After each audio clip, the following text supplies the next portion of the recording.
State bank of ইন্ডিয়ার মালদা ব্রাঞ্চে এই চোরটাই আমার কাউন্টার থেকে টাকা চুরি করে ধরা পড়েছে, যার ফলে ব্যাংকের অফিসারদের অত্যাচারে আমি চাকরি ছাড়তে বাধ্য হয়েছি প্রাণ বাঁচাতে। স্টেট ব্যাংকের former chairman Rajneesh Kumar sir, যে চোরটা আমার কাউন্টার থেকে টাকা চুরি করলো তাকে শাস্তি না দিয়ে আপনি আমারই চাকরি খেয়ে নিলেন একদম বিনা দোষে। কেন?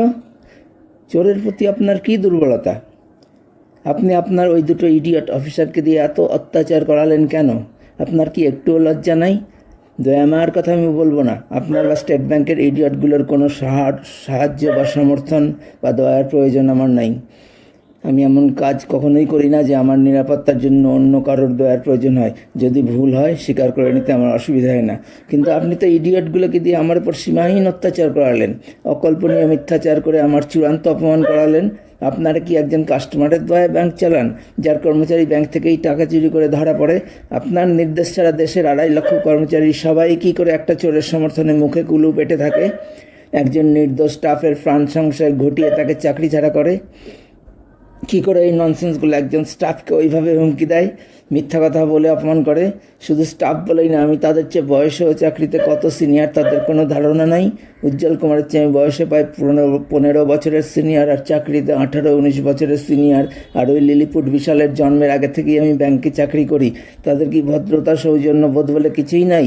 এই দুঃসাহসরা কোথা থেকে পায়? আপনার কাছ থেকে।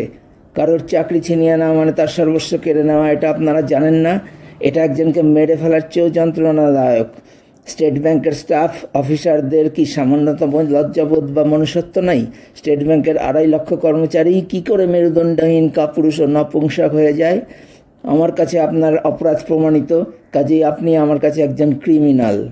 স্টেট ব্যাংকের সবাই ক্রিমিনাল যারা এই ঘটনা জানে। এটা সামান্য একটা ঘটনা নয়, এটা একটা নজিরবিহীন চক্রান্ত ও জঘন্যতম অপরাধের ঘটনা। এত বড় ব্যাংক, ব্যাংকেরই কাউন্টার থেকে টাকা চুরি করা চোরের সঙ্গে আঁতাত ও চক্রান্ত করে নিজেদের নির্দোষ ক্যাশিয়ারকেই চাকরি ছাড়া করে, এরকম নজির দেশে আর আছে বলে আমার জানা নাই। আমার মধ্যে ইদানিং একটা ধ্বংসের প্রবৃত্তি কাজ করে। আমার পরিবারের অনেক কিছুই ধ্বংস হয়ে গেছে। যদি কখনো মনোবল হারিয়ে অবসাদে জীর্ণ হয়ে আমি একা কিংবা সপরিবারে আত্মঘাতী হই, তাহলে রজনীশ কুমার, আপনি, ওই শয়তান চিফ ম্যানেজার উজ্জ্বল কুমার, সিসি ম্যানেজার বিশাল কুমার, পার্থ চক্রবর্তী, তখনকার মালদার RM ব্যাংকের খুবই ইম্পর্ট্যান্ট কাস্টমার বিষ্ণু ঘোষ এবং ওই চোরটা সবাই দায়ী থাকবেন।